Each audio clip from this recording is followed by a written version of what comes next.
Gihigayon sa Siete Palabras sa Cebu Metropolitan Cathedral, batbaton sa mga pari ang mga pulong, kauban ang mga pastor sa ubang religious denomination. Ang Interfaith Siete Palabras sa Biyernes Santo, inyong makita dinhi si GMA Regional TV Cebu. Ani ang report. Dialogue Towards Harmony ang konsepto sa Siete Palabras sa Cebu Metropolitan Cathedral karong Biyernes Santo. Busa gibuksan kini sa ubang religious denomination, apil na ang Muslim community. Ang mga kapuso, ang atong tema karon sa atoang Siete Palabras, konektado kini sa pastoral thrust ni ining tuiga.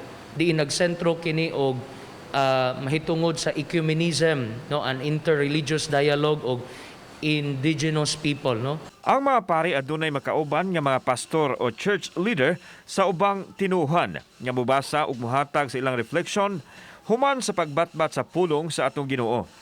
Nausay pamilya nga mubasa sa ikaunom nga pulong. Maupod siguro kini ang bunga, no, sa hagit, no, ni sa atong talahurong Santo Papa, no, nga we need to open to widen our church, no, sa ato ang pakighilambigit usab sa atong mga kaigsuonan nga dili sakop gayud sa ato ang simbahan. Recorded ang 7 last words ug ipasalida dinhi sa GMA 7 alas 12 sa udto hangtod na sa alas 3 sa hapon. Samtang ugma handumon ang katapusang panihapon. Higpit usab nga gidili ang pagbisita iglesia nga mauntay panaad sa mga tao. In the first place, mga kaigsuonan, no, mga kapuso, wala maruntay altar of repose.